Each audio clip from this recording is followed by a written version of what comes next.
fabric from the land of the five rivers.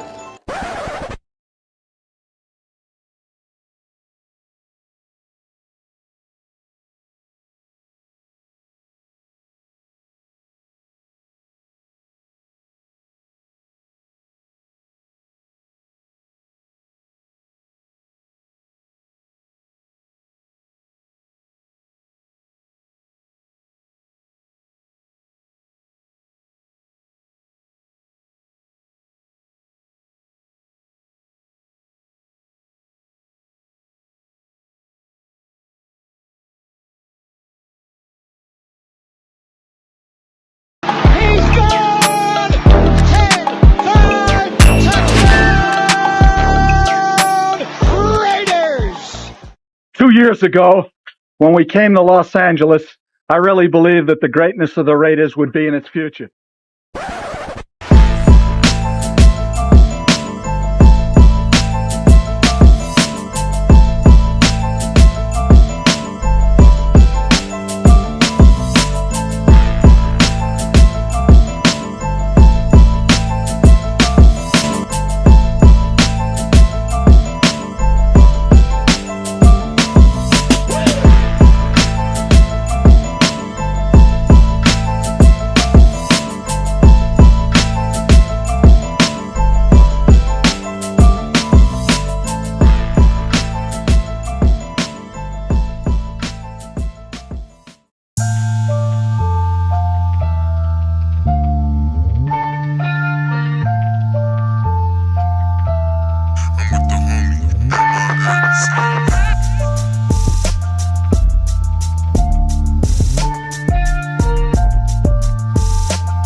We back. You already know what time it is. Oh, you didn't know? 50-50. Welcome to the 50-50 Show with PharoahNFL and the Severe Raider, the realest show for Raider Nation. The perpetuation of the greatness of the Raiders to take a professional football team and give it a distinct characteristic that's different from all others. Make sure to clock in, like, comment, subscribe, and hit that notification bell. Hey, man, we back. We having some technical difficulties. I'll be back in a second. But my guy, man, Severe Raider in the building. Obviously, myself, PharoahNFL. We back at it, the 50-50 Show. We'll continue, man. We had to bring it back, man. Last couple weeks, we were on a little hiatus. If y'all checked out the around the Shield, obviously we were able to make that happen. But for some reason, 50-50 Show, it wasn't working out the last couple weeks. But we were able to get it back. We'll be able to talk about the Raiders today, obviously. Yes, sir. And a little draft talk, a little bit of. Ashton Genty, hey. Yes, sir. Fine. Hey, his second 100-yard game this season, few and far between, but at the end of the day, he was able to make it happen. We'll get into that. Man, everybody clocking in. Hey, if you haven't already, make sure to clock in. Hit that like button, hit that subscribe button, hit that notification bell. Man, we got everybody pulling up today. Let's see who we got. We got Raider. He said, "Good morning, man. Hey, This is the late night show, but this how late we be going these days. He It's said morning good morning. somewhere. Michael Smith, he know what the program is, man. He says late night Raider hype. Let's go. Yeah, yes sir. Man, salute. Salute. Assassin Creed in the building says, "What up, nation?" Severe from man. Appreciate you pulling up, man. Night crew in the building, man. We see y'all. Yaya in the building, man. Appreciate you pulling up, man. We got everybody pulling up today, man. Let me see if I could Yes, sir. Comments up. But Severe, what's going on, bro? How you been? All right, man. Good, man. You know, eventful weekend. We had the obviously we had the Joshua and with Jake Paul fight. Then we had Anderson Silva, Tyron Woodley. Then Andrew Tate. I think he fought this weekend too. Got his ass whipped. So it's been Andrew Tate fought? He fought? Yeah, he fought. Yeah, he Who'd he fought fight the same against? dude. You know the dude that fought Stevie Knight a few years back and beat Stevie Knight up. He fought that dude.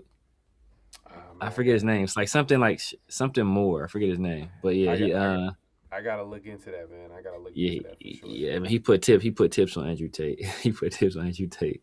Yeah, man. And then Anderson Silva got a knockout win over Tyron Woodley at like 50. Yeah. And obviously, you know, we was talking about the Dave Chappelle special that dropped. Man, yeah, it was a few things kind of like popping out this Yeah, weekend, man. but It was a smooth weekend. I guess before we get into the Raiders stuff, we could talk about some of the fights. I mean, I think we can both agree that we were disgusted by the Jake Paul fight the other day. For both fighters involved, man, it was terrible. I'm gonna have to. Yeah. You have to get up out of here with that one right there, Yeah. man. What I don't know what you on there, but What? Pete Carroll said you.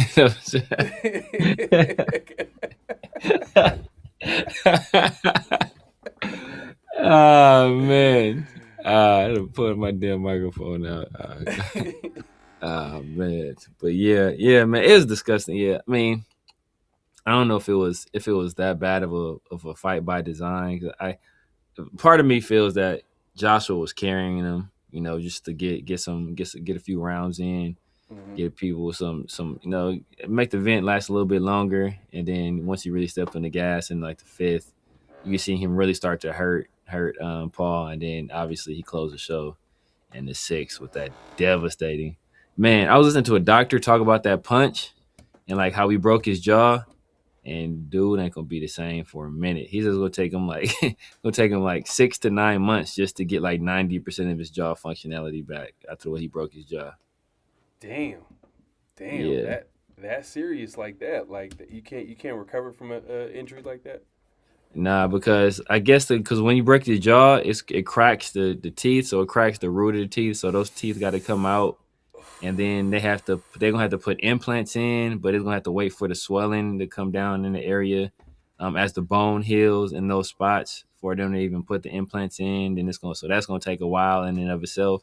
And then just for you to be able to just to chew normally and everything like that, it's gonna be like they said a 6 to 9 month process. So I'm like, dang. Hey, but he made $92 million, so it's all worth it. 92 mil, man. 92 mil. I think he probably could buy a brand new jaw. Exactly. He'll be all right. But yeah, man, that was probably one of those, like I said the other day, like I think everybody was watching it because they wanted to see Jake Paul get knocked out, pretty much. Oh yeah, for sure. That's pretty much what it was. I mean, it's not like we wanted him. I mean, it's kind of because a lot of people they don't like the fact that Jake Paul kind of is kind of putting a stain to boxing, to professional athletes or whatever. But it is what it is. Yeah. But yeah, man. You said the Tate fight. I didn't see that. I got to check that out just to see what that was about. I didn't see none of that, but. The Chappelle stand-up for all my comedic fans. Yeah. Man, it was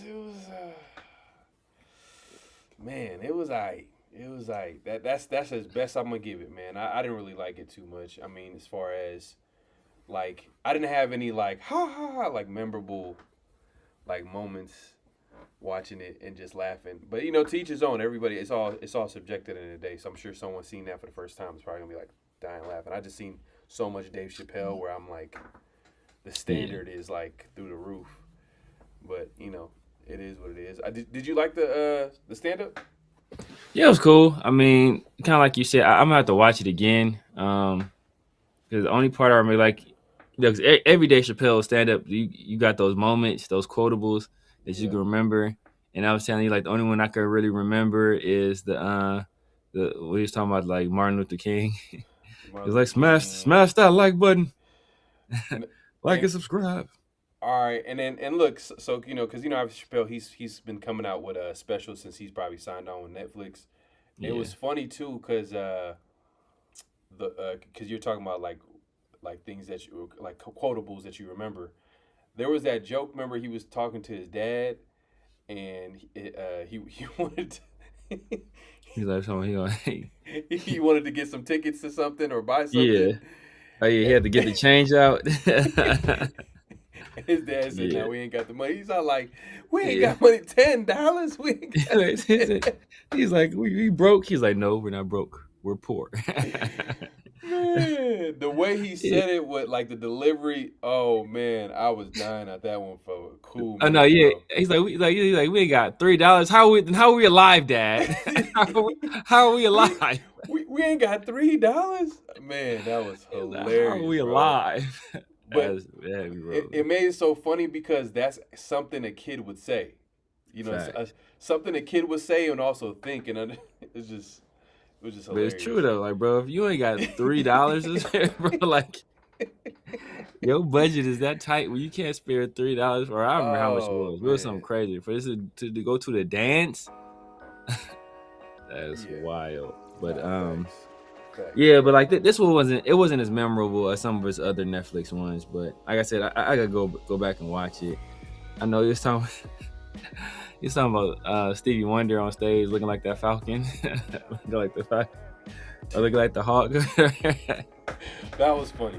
Yeah. How he kind of talked about the Hawk. Where was he at? Like in Saudi Arabia? He was saying Saudi Arabia, yeah. And then I like how you connected that. That was funny. Yeah. But yeah, man, it was cool. It was it's Chappelle at the end of the day. You know what I mean? But yeah, man, we appreciate everybody coming through. Make sure to hit that like button, hit that subscribe button. We all know, hey, we it's a Raiders show, so we gonna get into the Raiders stuff. Man, the Raiders almost won, which kind of scared me. I'm not gonna lie. 23-21 is a little too close. Which I'm not gonna lie. Last two games of the season, the Giants and Chiefs, the way they're trending. Whew, man, it's looking tough as far as will the Raiders lose the right way. At this point, I don't care. We got to get that number one pick. And now, you know, watching that Texans game, the way they kind of competed and made that a game, they can easily win this game against the Giants. Will they? You know, I think the Giants have a way. They can easily beat the Raiders, especially if they dominate the line of scrimmage because their D-line is crazy. But, you know, like I said, man, like, you could have said the same about the Houston Texans.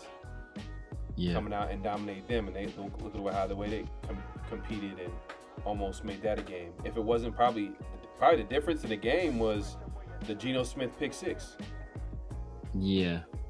If you think about it, like that was like the biggest difference. That was the pick six was pretty much the biggest difference in the game. I mean, CJ Stroud didn't really look all too good. I mean, I don't know what's going on with CJ Stroud. Like, he hasn't been the same since his rookie season. You probably can point to, like, you know, he has a defensive coach. He's kind of had a couple of offensive coordinators. Yeah. But he has guys on offense. I'm not going to lie. Like, he has the Dalton Schultz. He has the Nico Collins. And I know they drafted a couple of guys this year. You know, he had the other receiver that's hurt. You know, Tank Dell stays getting hurt. Yeah, he stays getting hurt. But I know he has good chemistry with him. You know what I'm saying? So it's like, but still, he still got they got pieces around him. You can argue maybe the offensive line isn't as good as you would want it to be around him, but I was telling you this earlier, bro. Like, you could kind of tell a lot about a QB on how they deal with pressure. Yeah, it's gonna happen. Like, you could have a good offensive line, but eventually a quarterback's gonna get pressured. How is he gonna deal with it? Now, you can't.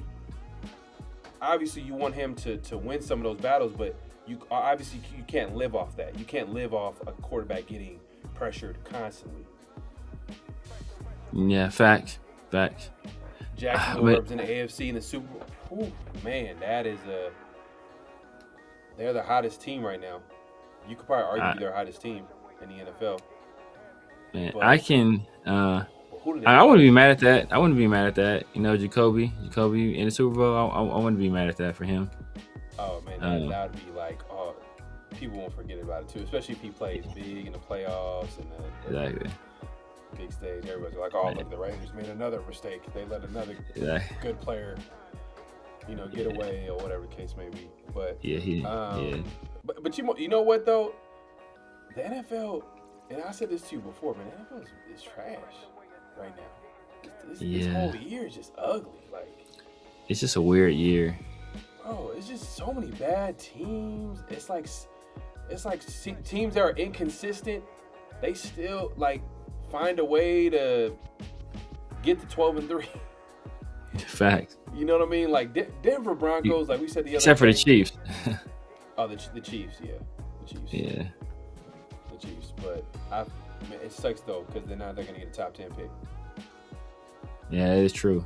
And what is that top 10 pick going to look like for them?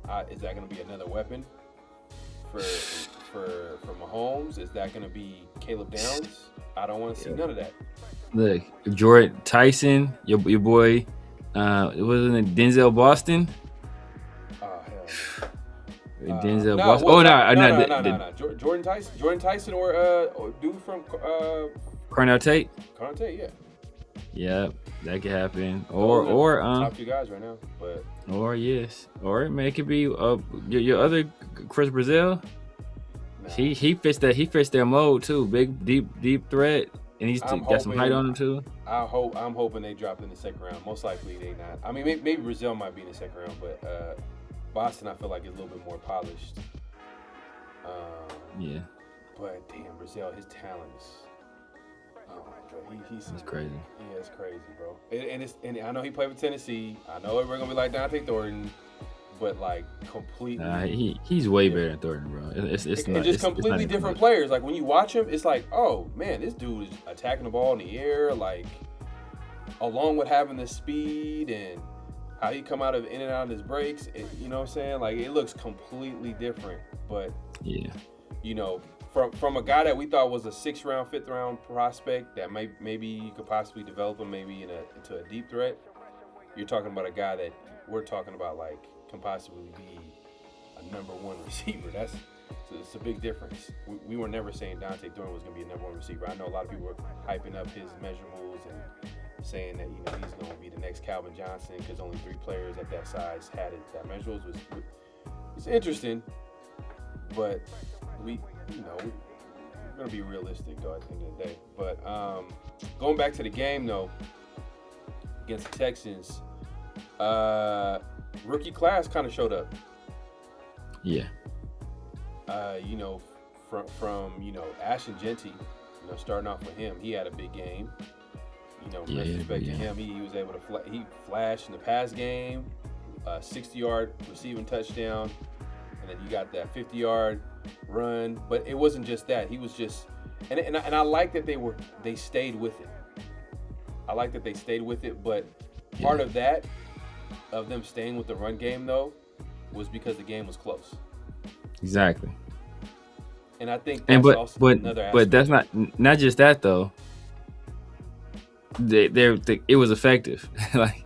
It's not only do you need 2 things in those situations. You need the game to be close, but you also need the run to be somewhat effective, right? Like obviously you hope that early on, you can see maybe it's some tough sledding, but it's like body punches as a boxer, right? Like they're not going to pay immediate dividends, but in the championship rounds, what they say, you kill the body and the head will die.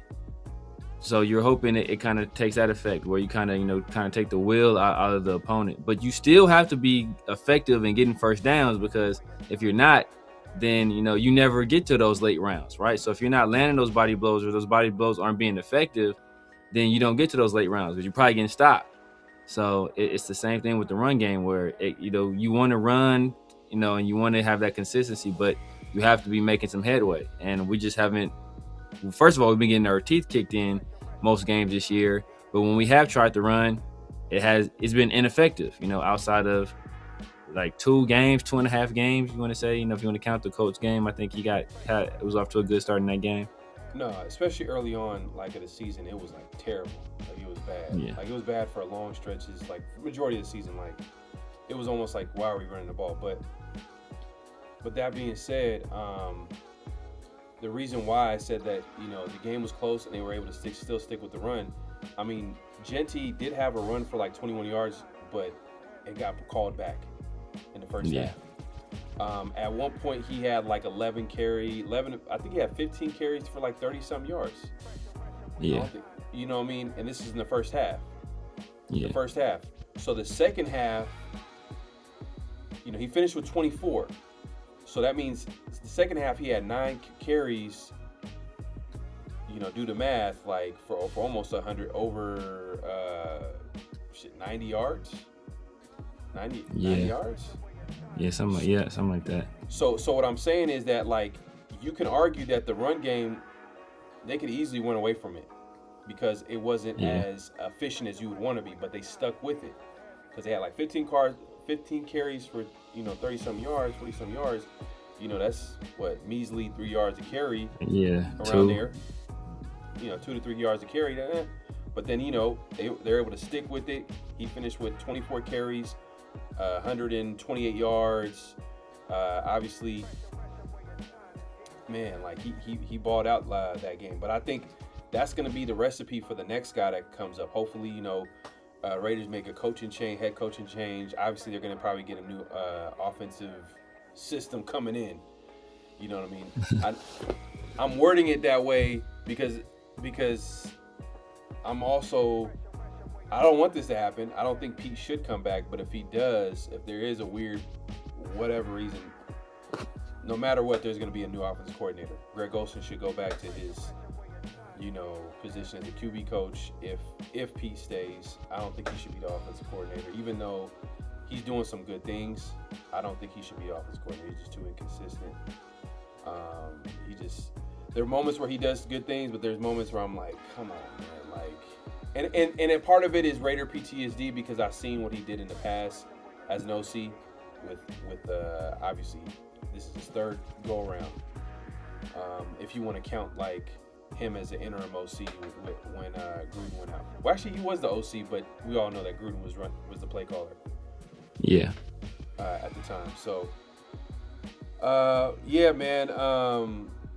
The defense balled out. Defensive line was able to get after it. They did some good things. Darian Porter, that's another guy like from the rookie draft class. I think Nico Collins kind of got the best of him at times. Yeah. But there were times where he had him locked up. You know what I'm saying? So I got to give him credit. Like I think he's going to be a starter. And the reason why I'm bringing this up is like if you start thinking about this rookie draft class, a lot of people were kind of like. Since the season's not going, it's not going the way it's supposed to. It's not going the way it's supposed to. They automatically want to criticize. Yeah. They automatically want to criticize the team, no matter if it's right or wrong. So, in my opinion, a lot of people want to get on the draft and say, "Oh, they haven't contributed," but they haven't. They didn't really play like that. But now that they're playing, now they're getting opportunity.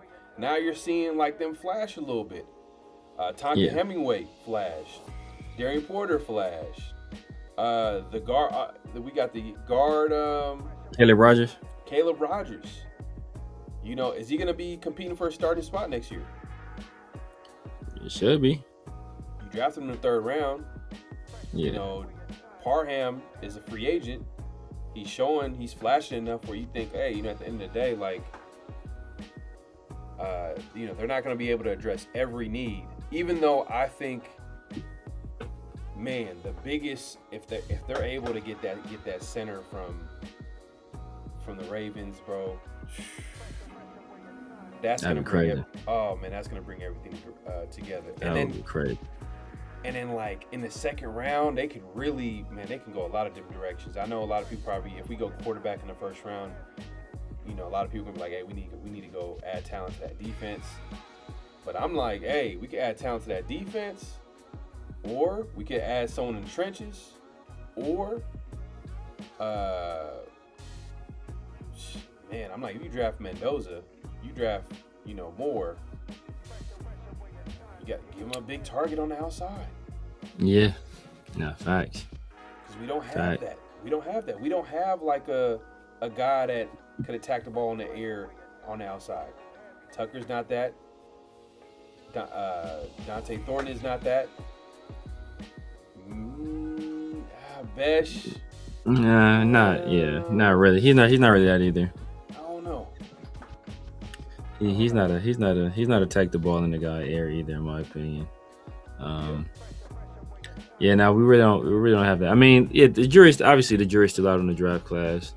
Haven't really seen the level of contribution you would expect from where certain players were drafted. Obviously, you draft 2 linemen in the 3rd round. Only one of them is playing. It took them until week 13, 14 for that guy to get any meaningful playing time. Genty's had 2 really elite games, right? Excellent games. But outside of those 2 games, he's been, hit or miss, mostly miss. But you're hoping, he can take what he did from this game and kind of build some momentum, finish out the year strong, then head into the offseason and, carry what he was doing now forward and hit the ground running to start next season, hopefully with a new head coach, a new offensive coordinator. Obviously, Jack Besh, if you draft a guy in the 2nd round, you would hope he's, a steady contributor, really a starter, but, a guy that's really contributing. And, he really hasn't done a whole bunch either. So, but, the thing that's most disappointing, especially with Besh and Genty, is those were guys that were touted as ready-made for the NFL. So you expected pretty hefty contributions from them year 1. Jack Besh, there was extenuating circumstances because of Jacoby Myers, but Genty, there's not. So you would hope you would have got more out of him, but he came out yesterday and he kind of showed, or Sunday rather, and showed this is the kind of play you get you would want to get when you draft a guy at 6th overall. So hopefully this isn't a repeat of the Bears game where he has a big game and then kind of we go away from him or he goes back into a shell. Hopefully he can kind of keep that going. And Jack Besh, he's had a nice catch in each of these last 2 or 3 games. So hopefully he can kind of take that and build on it as well. And then Caleb, he's playing. He played really well his first game. Last game against the Eagles, he struggled mightily. This game was mostly good. I want to say he did have some rough moments, but this is all a learning experience for him. And then we still haven't seen Charles Grant. There's no point in us seeing Forsyth out there, Stone Forsyth out there anymore. Get that guy off the field, get our young 3rd round left tackle out there, let that guy get some run as well. So I just question this. I just question the decision making of this team. No, facts. And that's been a major talking point this entire season and that's something that reflects bad on Pete Carroll. And the reason why, we would think that that's one of the reasons why the Raiders would go in a different direction, because at the end of the day, this is clearly a team that's rebuilding. This is clearly a team of needed talent. This is clearly a team that needs to build towards something. And Pete Carroll, who has a history of building some teams, but right now he's 75 years old, or he's 74 and he's going to be 75 next year. you got to think that like a lot of his decisions this season, you could tell that a lot of it was geared towards trying to win now. At some point, there had to be a realization like, hey, this team is not it. And every time, like, we were kind of laughing about like some of the pressures he had early in the season, where he was just like, man, like, I didn't think that we're gonna, I didn't know, I didn't think that, this was gonna happen. I'm like surprised that this is how it's playing out. And like, okay, all right, you didn't know that was gonna happen. Now what? Now what are you gonna do? He continued to do the same thing over and over again, playing veterans over younger players, stunning their growth, or I won't even say it's just stunning their growth, like not giving them an opportunity to like grow, like giving an opportunity to get the experience that they need, especially in the losing season. We're finally kind of getting that, but you had to wonder though, like they're not on the same page with. And I said this before. He's not on, like, Pete Carroll is obviously not on the same page with Spytek. There's a disconnect somewhere. Yeah. And now we're seeing the younger players. I don't know if that's Spytek kind of like, hey, backed up by, guys above him. They're like, hey, you're gonna have to play some of these guys. Because didn't they cut Lekki Futu? Yeah, they cut Lekki Futu, yeah. And that's I think that's a Pete Carroll guy. That's a veteran. Yeah. It's a veteran. Yeah. It's a veteran. You know what I mean? And that's a sign that. What is that sign for? That's a sign like, hey, young D lineman, it's time for you guys to get some snaps. Talking Hemingway, the JJ Pegee. So I think he got hurt last game. I don't know if he came back. Yeah, I don't think JJ Pegee's played. I know who else didn't play. No, Tyree Wilson. Tyree Wilson. I know, bro. It's bad, man. But yeah, man. I feel. I mean, I kind of. I don't feel like. I don't feel like I did in the past with other draft class that I felt like, man, this doesn't look too good. Like, just think about like the Tyree Wilson draft. Think about, the Alex Leatherwood, and man, like those misses. Man, those other drafts, like I felt like I was reaching more with those guys. Like literally, remember the year that Ziegler drafted those D tackles? Yeah, yeah. And they Matthew Butler and Neil Farrell. Bro, they didn't even. It's not even they didn't even play. They didn't do nothing. They didn't even do anything. Yeah. And we're seeing at least Tonka Hemingway make some plays. JJ Peke's, he might have had maybe some here and there. He might be showing up here and there. I know I think he had like a hand injury or something like that last game. I don't know if he came back. They say he was questionable to come back. I don't know if he ended up coming back in the game. But either way, we're talking about like fourth, fifth round picks that are flashing. And then you got to think about the Jack Beshes of the world getting, slowly but surely, kind of an incomplete guy. Like, I don't, you would want more from a second round pick. But yeah, a lot more. Yeah. That's the thing by him. But Genty's, I feel like, is going to be a good player. And then Darian Porter, I think, is going to be a starter next year. I agree. I agree with both of those. Yeah. That's where it's trending. So that's two starters. And then after that, man, a possible third with Rodgers. Yeah. I can see that happening, bro. Like you drafted him in the third round, and like he's already flashing. He's on a cheap contract. Like, what are you gonna go pay another guy to take his? Maybe you get a cheap veteran guy that like can compete with him, like kind of a compete situation. Not like not a Pete Carroll compete, but like you know what I mean, like an actual competition where it makes sense that you would have him compete for a spot. Yeah, I mean, you can do that, either via getting another guard, or you can do that via getting the right tackle and sliding Glaze down to right guard. So like you can do either one of those things and kind of make that competition naturally happen with guys that are already, or at least with two guys that right there that are already on the roster. If it's between Glaze and Caleb Rogers. So yeah, man, like I like I said, I mean, it's draft class still much to be desired, still much to be desired thus far, but it is year one, so you want to get, like we always say, give the guys at least 3 years to see what they turn into.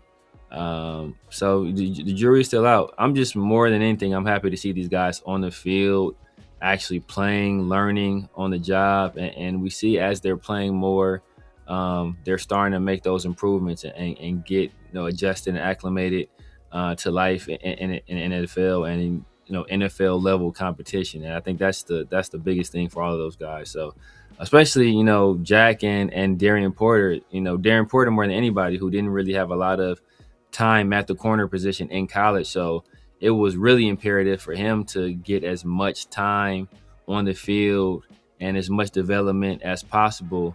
And we kind of wasted a large part of the year not playing them. But he's getting these stats now, so that's a good thing. So I'm just hoping these guys, they finish strong. We lose, but they finish strong, and they can kind of take what they've been learning this year and carry that forward. And whoever the new regime is, let's just hope these are guys that fit into their system, because we've seen it before where we draft guys, they show promise, then we lose, we fire the coach, and then the drafted guys that showed promise no longer fit the scheme of the new coach, and so we let go of those guys for nothing or for the low. Then they go somewhere else and they have success. Like I'm kind of tired of seeing that. So I'm hoping it's I don't want Pete Carroll back, but I'm hoping that we don't see that same cycle kind of reoccur. A big part of why that happens, you could say, obviously the constant changes in coaching staffs, but also to go along with the change in coaching staff, GM, general manager. Yeah. So the general manager is going to have a good idea of who he has on the roster. Obviously, it's his job to supply the coaching staff with talent, but I'm sure even if they get a new coach, the coach is probably going to he's going to want players that fit his system, but there's going to be at least someone in the building with some say-so that will actually make a decision on, the next the players on the team. You know what I'm saying? So I just feel like there's going to be it's going to be at least somebody in the building that's going to have something to say. Yeah, I mean, we've been here. I don't know if you saw the report that was saying Tom Brady is going to be more involved. And with that being said, we don't know if that's a good thing or a bad thing. So, we're hoping it's a good thing, but you kind of never know. So, he's a guy that he understands life in the NFL. Maybe he doesn't understand all the intricacies of drafting and scouting and all that stuff, but he understands what it takes to be an NFL player. He did it for a long time. A lot of different locker rooms with multiple teams at this point. So, we're just hoping that he's at least in constant communication with Spytech and empowering Spytech to do what he feels he needs to do to get this team going in the right direction. Because at the end of the day, he did basically select him to be the general manager, so he is going to be the person that is responsible for leading this team in the future, especially when it comes to gathering the personnel. So they all, like him and his head coach, have to be on the same page. So it's imperative that Spytech be involved in that process this year, because we know he wasn't really involved in it last year. Yeah, and shout out to Brendan, man. He says, I feel like wide receiver is a luxury we may not be able to get this year. A lot of bigger fish to fry. Now, I can see that. I feel like the Raiders should aggressively upgrade the offensive line through free agency and then possibly the draft.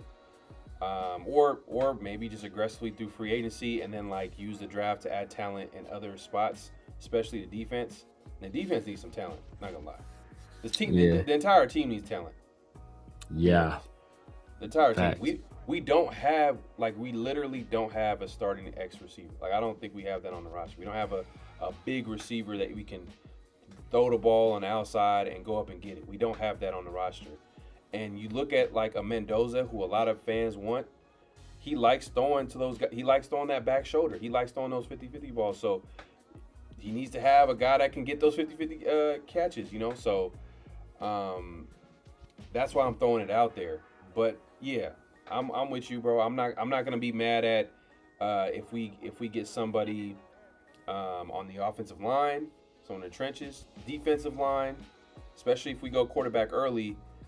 You know, there is a big need on the opposite of Max Crosby. Who's going to be the guy that's going to, you know, get after the quarterback on the opposite side? Maybe they address, they get another pass rusher, or they add a talented D tackle. You know what I mean? That could be a possibility if BPA situation. Because if we're being honest, there's really not is there anybody in the middle of the defense? I know we talked about like the J.J. Pegues and Hemingway. It's kind of early. They flash a little bit. But is there is there someone potentially to be that, you know, game-changing D tackle on this team? I don't think we have that right now. So if there's someone in the draft that drops, because think about this. I talked about this the other day.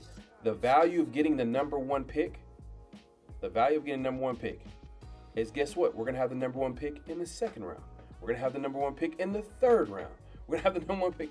So we're going to have an opportunity to get the best players that dropped from the previous rounds, especially after the first round. That's where it's key. So that can be, I'm not going to lie. I know a lot of people are tired of hearing this, but BPA. Yeah. BPA. Yeah. Don't play around, bro. Like, we need talent everywhere. But for sure, free agency, offensive line should be the heavy, like that should be the like first day free agency. Throw the bag at that center from the Ravens. Grab a right tackle, and you know, hey, Rodgers flash enough. Maybe grab some other guard for cheap. Have them compete. You know what I mean with Rodgers going into training camp, and then hopefully, you know, Rodgers, we're all expecting him hopefully to take the next step. Hopefully he has a good offseason, and then he takes starting spot. But I just think free agency should be like heavy emphasis on the offensive line. So what do you do with JP? So in that scenario, what do you do with JPJ? Let's say we land that in the land. I think it's Lindenbaum, and then we get a right tackle. So then we got do you put JPJ back at left guard? Or do you just keep him right guard? Because I don't like. So you put him at left guard then? No, put him at right guard. Leave okay. Him at right guard. So you putting Rodgers at left guard? Yeah. Because the only reason why is like I'm tired of having these guys constantly, you know, switch up. I know Rodgers right now he's at right guard, right? Yeah. So. But then look, think about it. If we move JPJ again, like we're literally like we could be ruining this player's development. Like everybody talking about JPJ, by next year everybody gonna be like, JPJ's trash. Like, yeah. But if you look at his whole, he went from left guard to, did he go back to right guard in his rookie year? I know he went to left guard to center to right guard. And now you're telling him to go back to left guard. It's like, just have him find a home and let him stay there and just develop and get better from there. You know, obviously he needs to stay on the field. He needs to get healthy. But you know, I would want him to stay at right guard. And I think that he's played right guard in college. That's his kind of like. That was the guard position that he played in college. I think he played center. And right guard. So I would want JPJ at right guard. All right. And then you will move Caleb. See, that's the thing though, like, because either way you're moving a young guy, right? Like we probably could have solved a lot more problems if we would have left JPJ at center. But you know, obviously Pete Carroll and his son and their infinite wisdom decided to shuffle up the whole interior of the offensive line. And where have we been seeing the most trouble this year? You know, outside of Glenn, well, it's everywhere, but really, you know, the biggest trouble has been on the interior. So, you know, whether that be miscommunication, guys getting beat, like the center of offensive line has been a massive problem. So, you know, we either got to upgrade it via the personnel we have and in-house, and by deploying them in their proper positions or positions where we can maximize their talents, or we got to go elsewhere and get it. But if we start spending money big on, on offensive line, which I have no problem with. If we spend big on offensive line, I'm good with that. But we have to understand that when we do that, then that leaves less resources, obviously, to address other needs on the team. So we kind of got to hit it with those bargain free agent signings, and we have to hit it on our in the draft, and we have to get guys that can contribute. So we can't do what we did this year. We can't do next year. Like that. Not if we want to compete. So we gotta first of all hope that this class develops and they're frontline contributors. But then the guys we get next year, we gotta hope that we draft guys that can actually contribute from day one. Because if not, like at that point we done spend our money on the offensive line and free agency, and then we don't have those skill positions to kind of back it up. Yeah, like I'm not saying, like when I say go all in on offensive line, try to go after the top available talent at offensive line. If we can get like at least 2 positions where it's like top caliber, and then obviously after that, we all know how free agency works. Like there's gonna be at least like 2. If the team has a lot of cap space, there's gonna be at least 2 guys that they're gonna throw the bag at. Yeah. And then everybody else is probably going to get like, the chump. They're going to get like, small deals, 1-year deal, 2-year deal, whatever the case may be. So I'm just saying, like, to me, it should just go to offensive line, and then from there, you start. I think they should bring back Eric Stokes. I agree. I think they should bring him back. He had a solid year. I don't know what his deal would look like. Would you give him a 2 to 3 year deal? Yeah. 2 to 3 Probably. I mean, he's still young. I'll probably get like a 3-year deal. He's fairly young. 3-year deal. I mean, he's been solid. So I think you can get him on like a 2 to 3 year deal, and after that, you know what I mean. Like, for some of the guys that's saying like, oh, you know what, grabbing a wide receiver early, which like in the second round would be a little luxury. I wouldn't be. I'm not gonna argue with you. That is true. But I'm also looking at it from like a perspective like, damn, we have needs everywhere. Yeah. So if you know that the best player, like you have him way up here, is a wide receiver, and the next and another guy is a D lineman, or the other guy below him is an offensive lineman, why are you going to go all the way down here to grab this guy when you know clearly that this wide receiver, which is also a premium position. Yeah. And if you value this guy to develop, like, come on, like, we got to use a little bit of, we can't be mad and, and say, that's what I'm saying. Like, we should be aggressive to upgrade the trenches in free agency. And then from there, I mean, you could grab a wide receiver with some size in free agency. But he would be I don't know who's available. Y'all know who's available. It wouldn't be anybody of, like, and this is I'm still sticking with the strategy of throwing the bag at like the offensive lineman, top offensive lineman that you can get. Like hopefully like the Linderbaums of the world, maybe a right tackle. Illuminor is a free agent. That's an interesting guy to bring back if they're interested in doing that. Obviously the guy from the Colts, I think it was Braden Jones or Braden Smith. Braden Smith. That's another right tackle that's available. And then from there, remember I said after that it's going to be a lot of 1-year deals. There's some guys that you can give 1-year deals. I think there's a wide receiver from the Packers.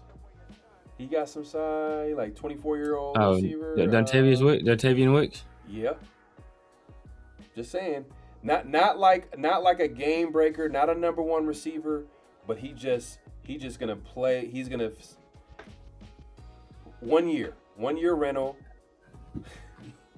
and you just have him play a role where look, if you're gonna have a Trey Tuckers of the world, you're gonna have the Besh, you're gonna have Brock Bowers, and everybody gonna have to play their role. Obviously, it's gonna be Brock Bowers is gonna lead the show on as a number 1 option in the offense, but then at least you got a guy on the outside that can win in those situations. That's what I'm saying. Like they can go that route, and then in 2027 they can draft a wide receiver early. that got some potential to be a number 1 receiver. But that's another way to go about it. But yeah, man, we talking about the draft. Like Nice. I'm already looking ahead, man. I'm like people watching games still. I'm watching the games, but I'm also like I'm looking at a lot, man. I know you were talking about like, you know, quarterbacks, and I think we're gonna get into like that in a little bit. But that being said, you already know what time it is, man. It's flag on the play. Personal foul, 69, offense. He was giving them the business. He played it down.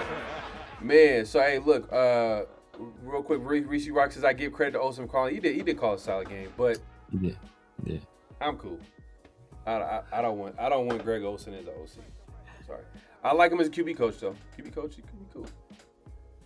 Yeah, you know, it remains to be seen how good of a QB coach he is. Looking at how Geno has massively regressed. I don't put that all on Greg Olsen, but he has massively regressed. So, you know, you're a QB coach, so you gotta hold some of that.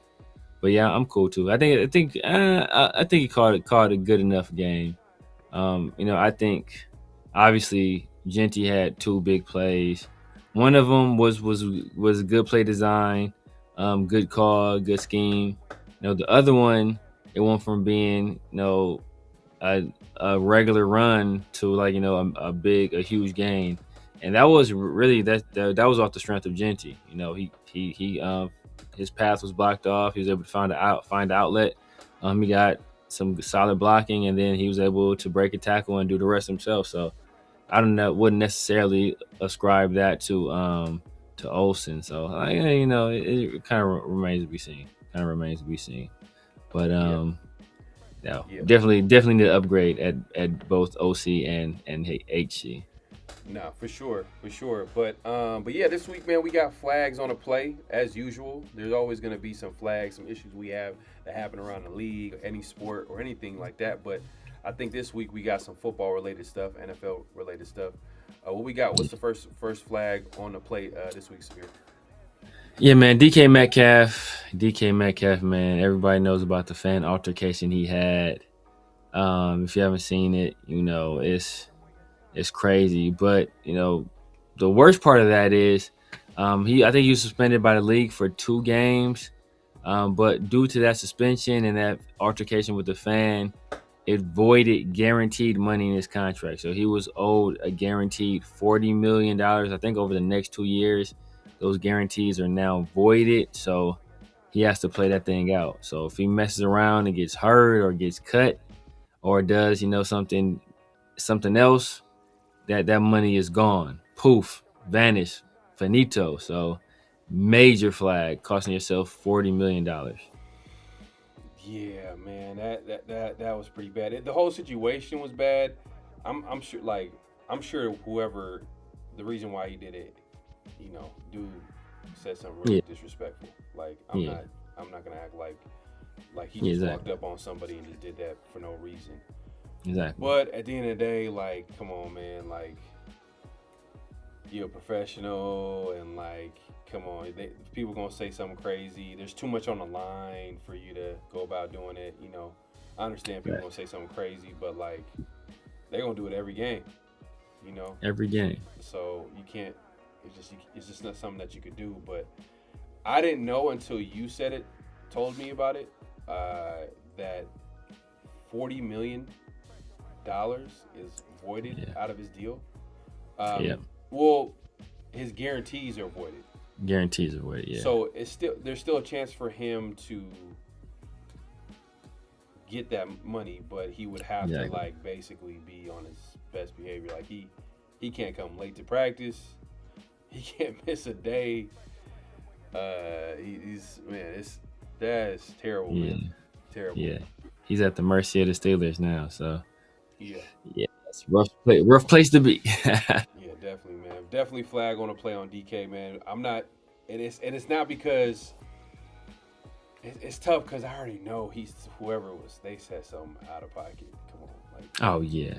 For you to walk up and like just smack someone like they must have said something crazy, but the $40 million, I can't co-sign that, bro. Like there's no way you're gonna come back to the house and be like, well, because nah, $40 million. that it was worth it? Was it really worth it? $40 million. Flag on the play, man. On DK, man. What's the next flag? What we got? We got Brandon Ayuk.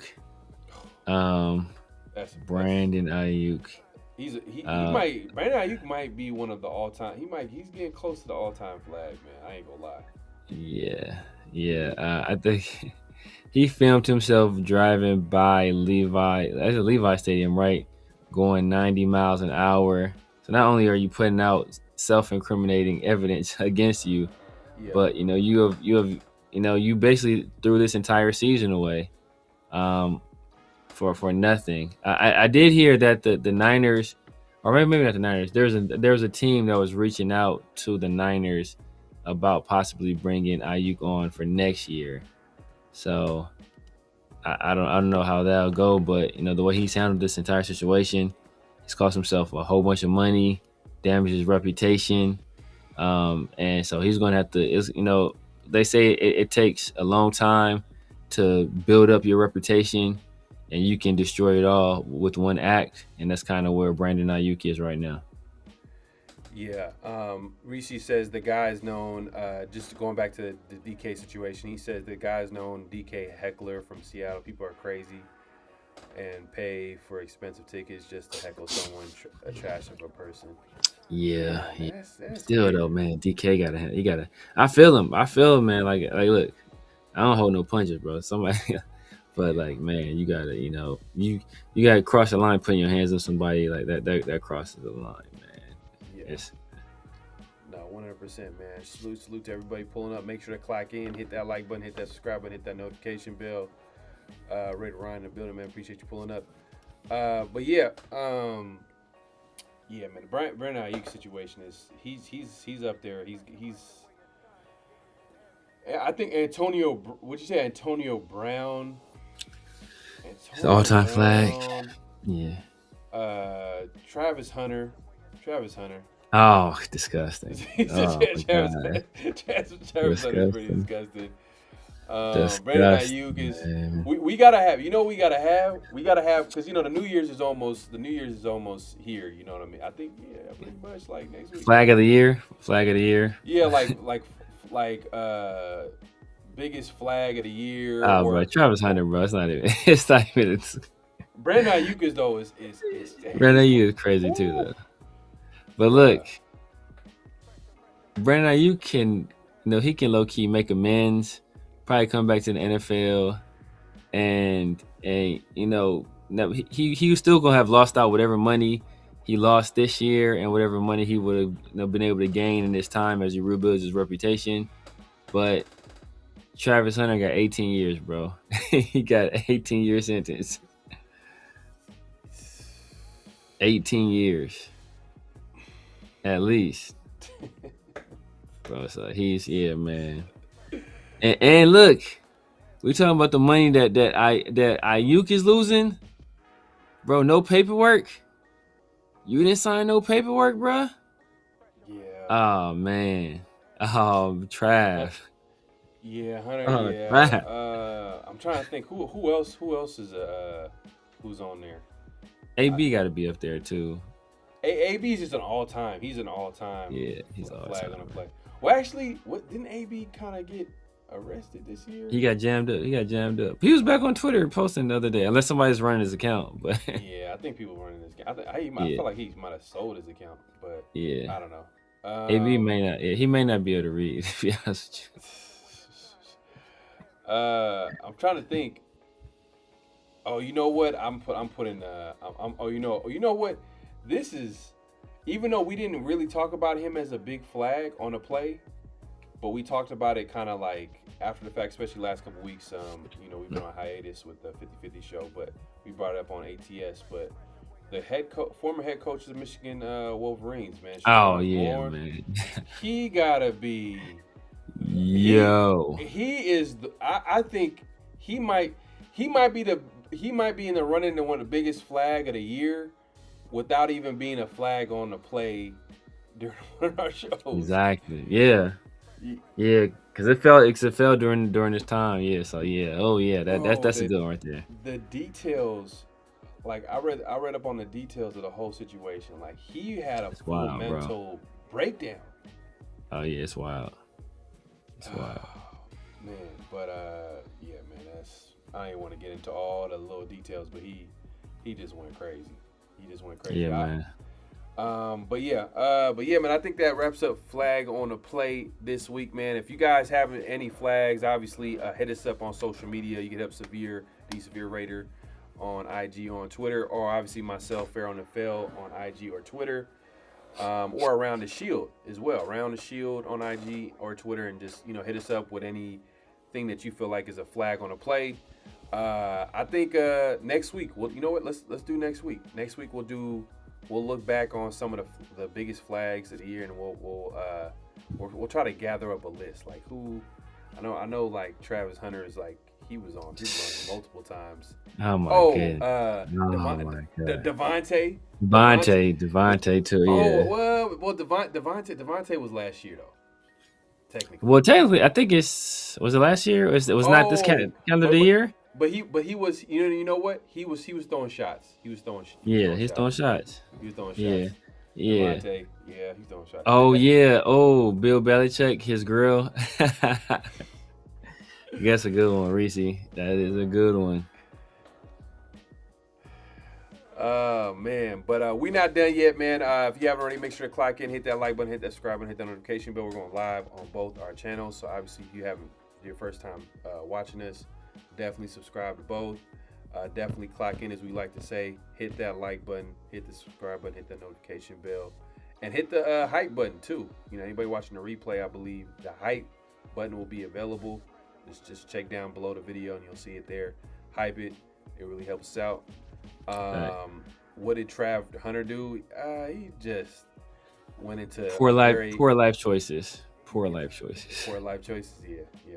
I guess that's a great way to describe it. Whatever. But we're not done yet. We got notable quotables. Yes. We got notable quotables where we play quotes that we find interesting that we can spark up a conversation. Severe, what's the first quote? And the first quote, man, obviously, we just got done playing the Houston Texans, and probably their best player overall on their team is Will Anderson.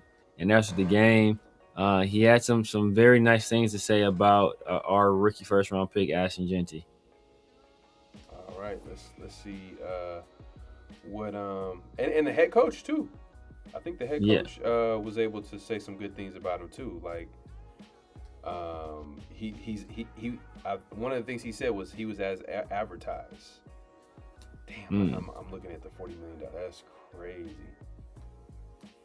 500,000 in game checks a game by DK Metcalf. That is wild. Yes, that's some million right there. Yeah, but here goes Will Anderson talking about Jeanty.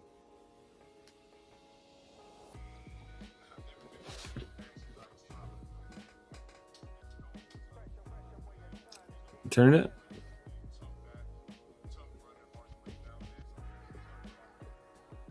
Can you hear that? Nah. It's low, yeah. Anybody in the chat, let me know if you guys can hear it. I'm going to play it again. This is Will Anderson talking about Ashton Jeanty.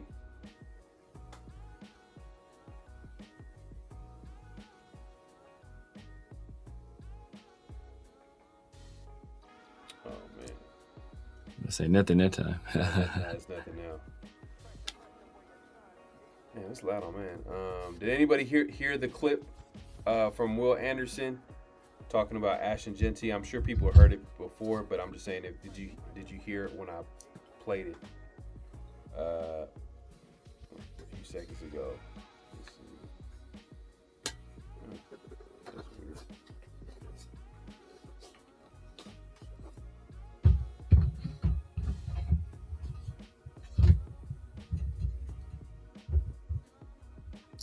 Yeah, I didn't hear it on my end, but maybe they did though.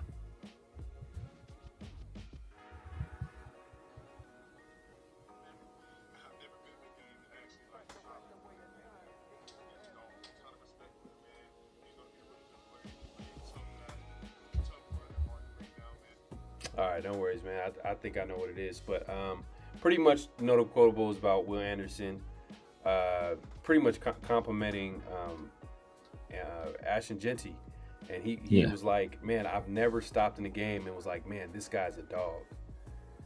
And, you know, just talked about how good of a player he is and how he's going to be a really good player in this league. So high praise coming from a top player at his position in the NFL, a great defensive player in the NFL. So that's his peer, you know, at the end of the day. So that's good to hear, man, because I know people are questioning Ashton Genty and if he's a good player or not or anything like that, you know. Yeah. But at the end of the day, like, I didn't have those questions. I think I seen like him flash enough where I'm like, he's gonna be a good player at the very least. Now it's just his ceiling that you start thinking about. But this game, I think it kind of shows his path. And I said this to you earlier. I said I think it kind of shows his path to being a great player. Not that it doesn't mean that he's gonna reach it. Doesn't mean that this is going. But, like, for him to be great, this is what it's going to look like. He has a guy that's going to be able to run the football effectively, but also be a threat in the pass game. Yeah. Because that's, like, the skill set that he brings to the – and especially in the NFL. Man, I got to yeah, right around. It's all good, man. It's all good. We're going to have to fix that issue another time, but let me see. But here, I mean, I tough running, hard to bring in the game and actually like shot. It was like dang, like can you hear it? I've never been in the game and actually like shot. It was like dang, like this man's a dog. A ton of respect for him, man. He's gonna be a really good player in this league. Tough back, tough runner, hard to bring down, man. So he's gonna do a lot of great things in this league. I have a ton of respect for him. Short week. I've never been. Yeah, I heard it. Yeah, man. I mean, what were your thoughts when you heard Will Anderson talk about Genty? Like, was that kind of like, whew, man, that's kind of like, because I know you were like, he's going to be a good player, but then you were also questioning like, man, like there's certain things about his game I don't know if he's going to he might overcome or he needs to get better at. I know with Genty, I know you've talked about him, you've been critical about some things he did this season because he's also been a part of the problem because he's going through his rookie growing pains. But like hearing him say that, do you feel like, okay, you know what, like you feel a lot better about Genty as a player? No, but it's just because like I don't know like I don't know how Will Anderson is as a guy. I know he's super like ultimate leader, super positive guy, but I don't know like how he handles the media. So anytime I hear anybody say stuff like that, like, I think he's gonna be a really good player in the league. Yeah, like I just always assume that's like a player, coach speak essentially. Like, that's, just like saying nice things, saying nice things to say nice things. Like we heard about. People used to say those like similar stuff about Tyree. Oh, this guy's a freak of nature. Yeah. He ever puts it together, like So I just feel that they say stuff like that just because like they see talent there. They assume the person is going to do everything in their possible power to reach their full potential. So they say those things, but like I said, like his words aren't going to affect what Genty does on the field. At the end of the day. What I was more happy with was seeing Genty actually perform on the football field. So it was nice hearing those things, but it wasn't like I just took it as like I said, essentially like coach speak, like him saying nice things. I'm sure if they asked Genty about him, he's one of the best defensive players in the league, one of the tough. Like that's what they always say about every guy. Like you ever hear coach talk about their next? Are you like?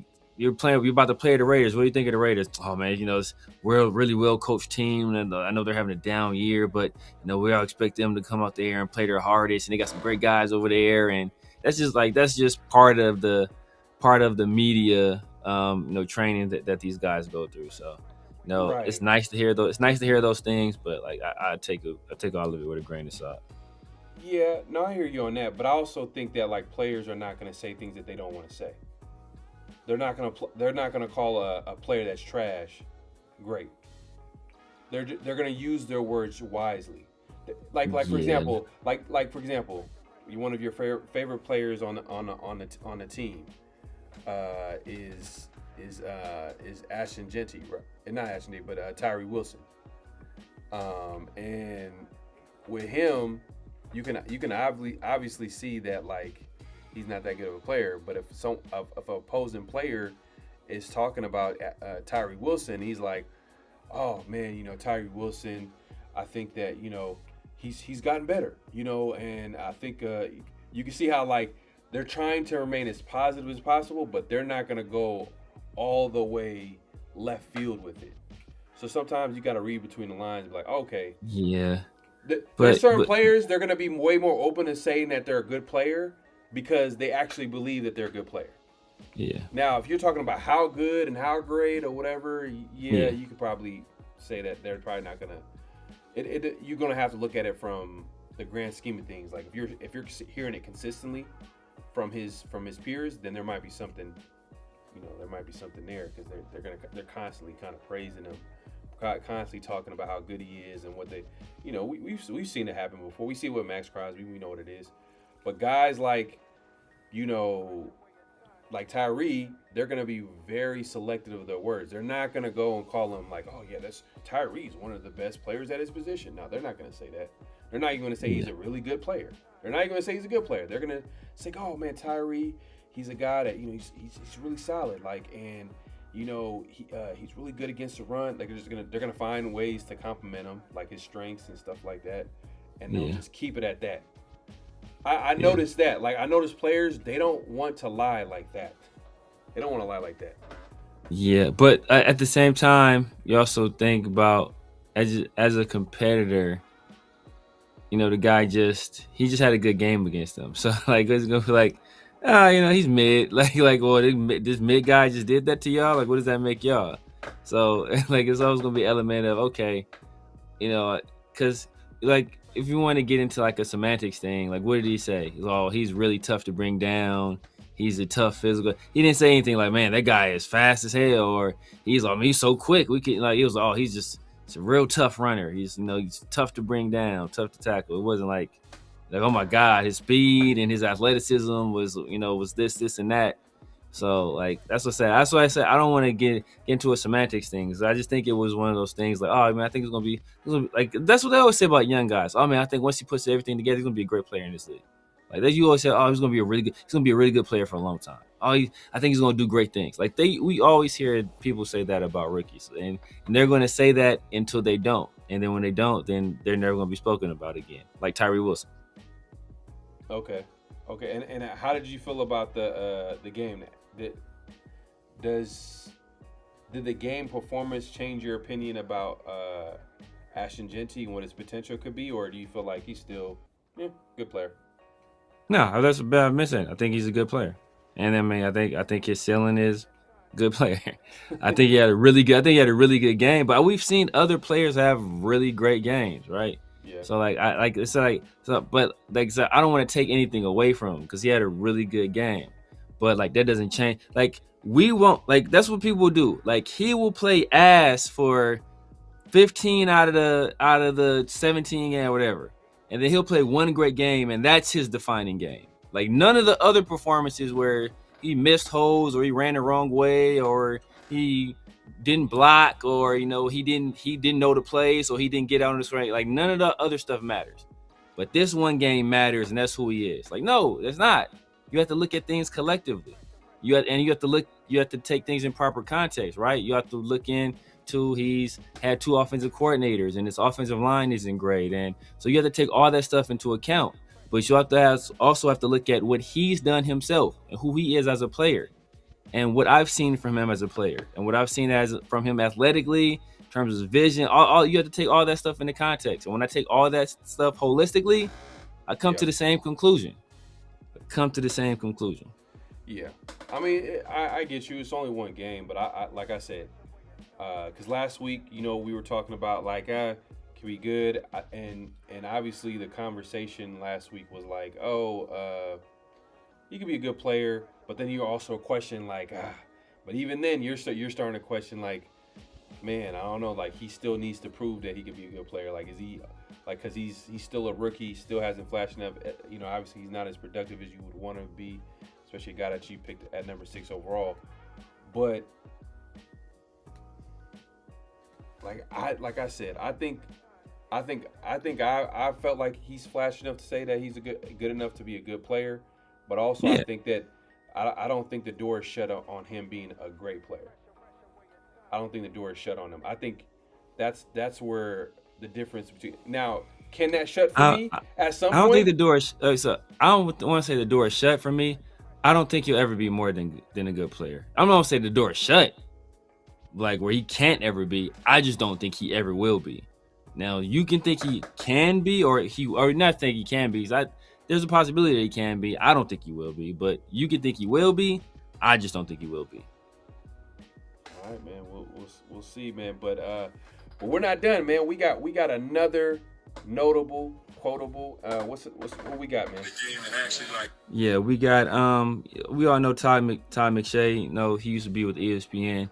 He was Mel Kiper's right hand man for the longest time. He has his own podcast, and today they got into they were giving out awards for players at each position, and doing so, you know, him and his co-host, they got to talking about Dante Moore. And I know right now the discussion is who would be the number 1 overall pick. Would it be Fernando Mendoza or would it be Dante Moore should he declare? And Tom McShay's been doing this a very long time, and he made some very interesting comments about Dante Moore. Him and his co-host actually. So I have more. You want to try it, or you want me to just do it again on my end? Nah, go ahead and do your thing.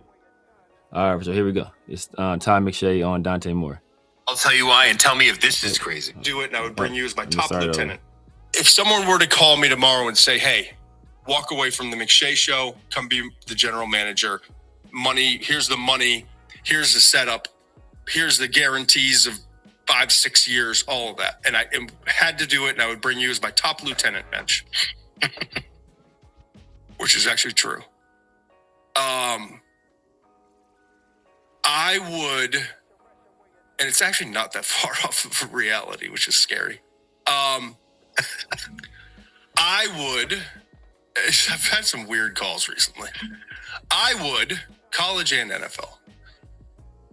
And if that team needed a quarterback, okay? I would recognize Mendoza and where he is and what he can be and say it's really good, and I don't have a problem with him. I would bet my first major decision on Dante Moore. Isn't that crazy? It's not that crazy, and I'll tell you why and tell me if this is crazy. When I see Dante Moore play, I want to know what he weighs. I think he's a little lean. We're just talking about, I'm not nitpicking here. I'm not trying to be like, this is a major deal. But if he was a little thicker, you know who he kind of reminds me of is Justin Herbert and Drake May. I see those things.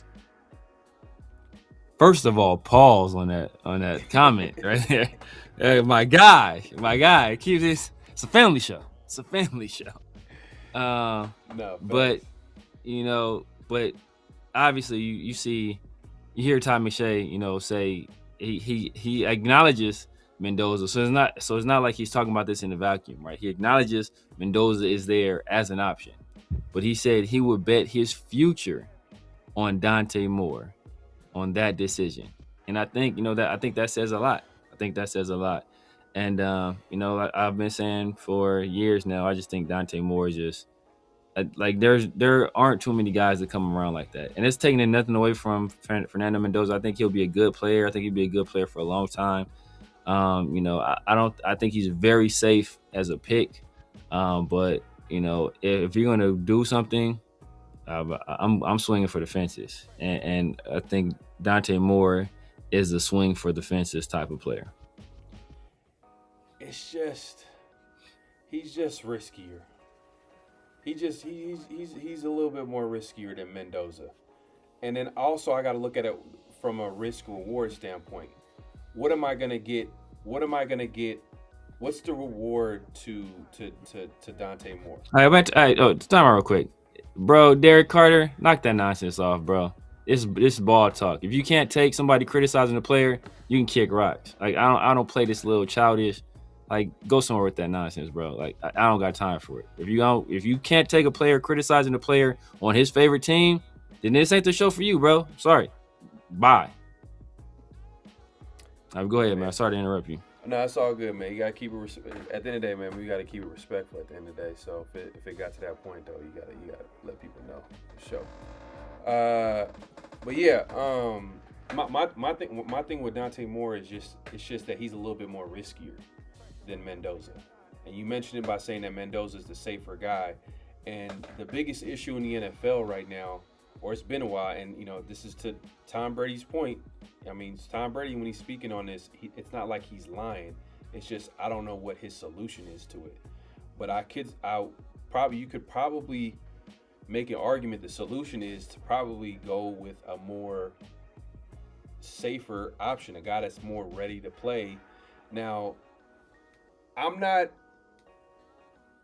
Don't get me wrong. I like traits. But what's the risk and reward with Dante Moore? I know the risk is he's a guy that obviously, the clip that we just played, he's a little lean. If you want to nitpick, taking a guy early, we're gonna nitpick, right? He's a little lean. We're already seeing Jaden Daniels, who was questioned about him being, not as heavier as you would want him at the quarterback position. And he's hurt in his second year, and he had a lot of injury to deal with. Hopefully, he'll be good for the rest of his career. But we've seen quarterbacks who are kind of smallish, don't have like that. They don't have that that mass on them. And then at the end of the day, like injuries has kind of been an issue. Like guys like Michael Vick, right? We think about guys like Michael Vick, exciting, great talents at quarterback, but they've gotten hurt because they're not really that big, right? And the thing is, Jaden Daniels like what, 6'3", 6'4"? Yeah. But is he 200 pounds? Yeah. Is he even 200 pounds? Maybe. I think he is. I think he's like 210, something like that. He's super lean. He's super lean. Super lean, right? And I kind of put I think Dante Moore is around like 205 right now. Yeah. Nitpicking. Another thing, the biggest I would say for me, the biggest thing is it's not even that. The biggest thing I should just go ahead and talk about it is his experience. Like I don't think experience is the end all be all, because there is no like, all right, if you have 60 plus starts, that means you're going to be a guaranteed Hall of Famer. That's not how it works. But I think there is a threshold, and if he enters the NFL this year, he's going to have less than 20 starts in his career. And if that's the case, we can easily go look at the quarterback's last 10 years. And we've talked about it on the show. The list isn't that great.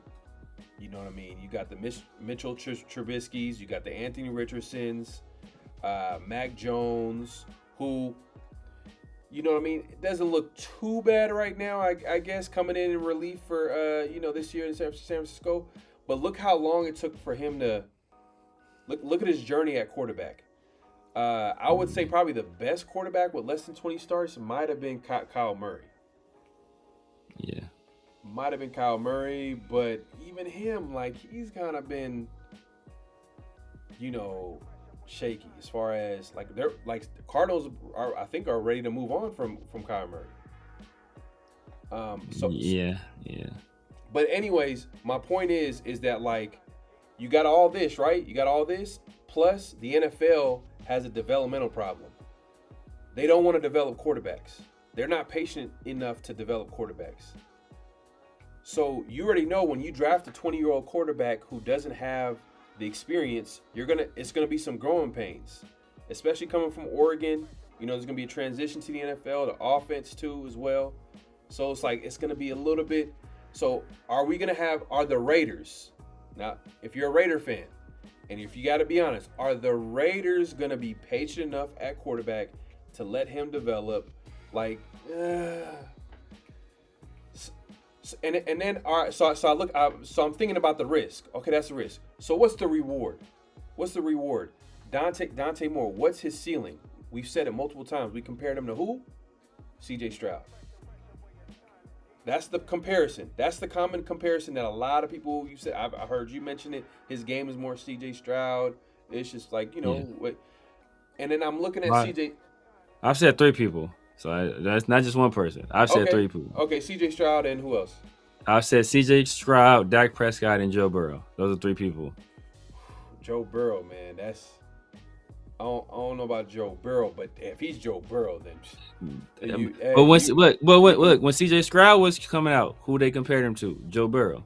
The difference between C.J. Stroud and Joe Burrow is that Joe Burrow has Jamar Chase and T. Higgins, and the offensive head coach. How is Dante Moore handle pressure? Because I know that he has a great offensive line with Oregon. So there's a question there. There's a little bit of like, how's he handle pressure too? But you know what? Look, Fernando Mendoza has a great offensive line too. I mean, but it's like. But you could give examples of how he's handled pressure. Like you can see him. But like we've seen Dante Moore get out the pocket, create, and throw on the run. And I think throwing on the run, he's a better thrower on the run, like moving left and moving right than Fernando Mendoza is. So if that's the question, then he checks that box there. If you mean just like taking big hits, I mean, he just turned 20 this year, so he's still, a few years younger than Fernando Mendoza. Like, look at the body frame and all that stuff. Like, he's not even in his grown man body yet. So all his athletic traits right now are going to get better. His arm is going to get stronger. He's going to get faster. He's going to get bigger as a player. And he already has the poise and maturity. So, like, look at all those guys that have less than 20 starts.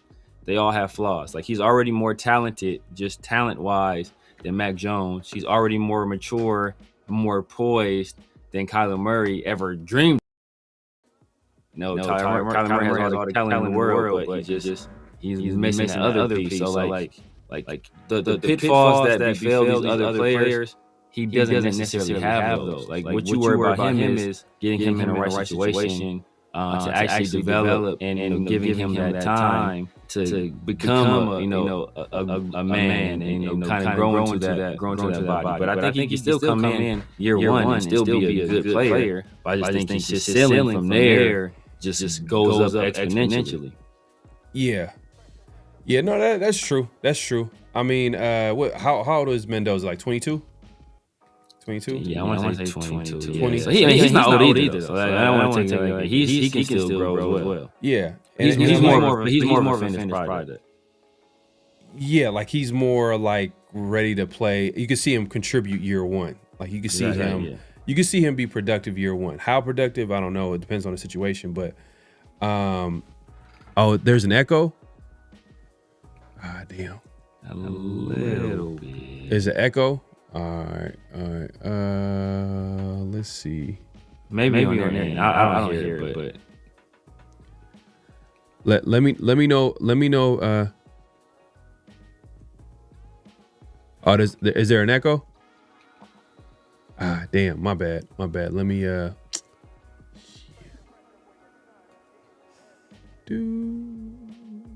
Damn. I'm gonna have to. What did I do last time? Because I had to set this up. But let me fix this real quick, man. I appreciate it. Do y'all still hear an echo? Is it me or is it Pharaoh? I think it's probably me. It's probably me. Because I know Yaya and appreciate you saying that, my mic you weren't hearing. It did. The sound did switch at one point. You can hear this though? You can hear the tap? Yeah, but it's not coming from that. Yeah. Okay. Let me know if you guys are hearing the echo. No, I might have to change it up. Let's see. Yeah, Rocky. I think Burrow throws. I think he throws a more accurate ball. Burrow does. But I think Stroud has the better, stronger arm. If he would. But he also has Nico Collins who has a drop problem. So I'm echoing. Okay. Oh damn. All right, man. My bad, y'all. Because I kind of adjusted the sound, and I think that's when it started happening. How about now? I just changed it up right now. Check it. Check. Severe still echoing?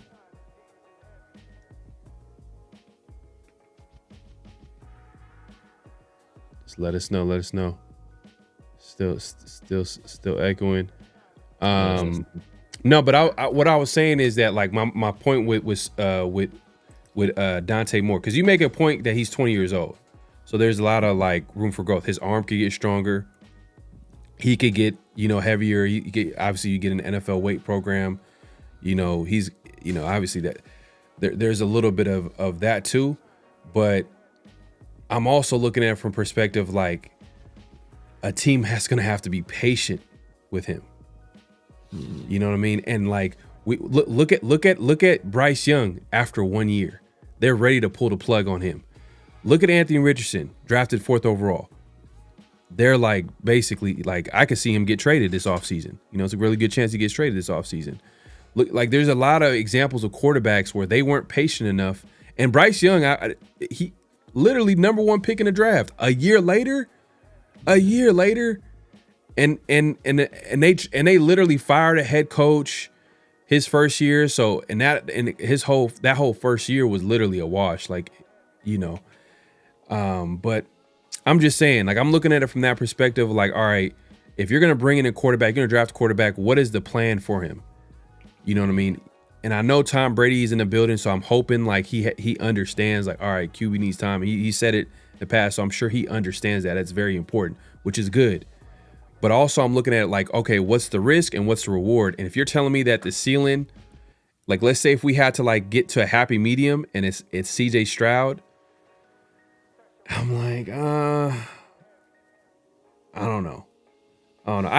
I'm kind of, and I guess I'm leaning. I guess maybe this is me just leaning towards. Now, if you told me that, if you told me he had elite traits, if you told me he had more elite traits about him, then I'd be like, oh, okay, it would be a better risk, especially with his experience. Mm-hmm. But that I guess I'm leaning towards more of the safer pick, just because of the Raiders and their just history of developing players, and and just how the NFL is developing the quarterback position.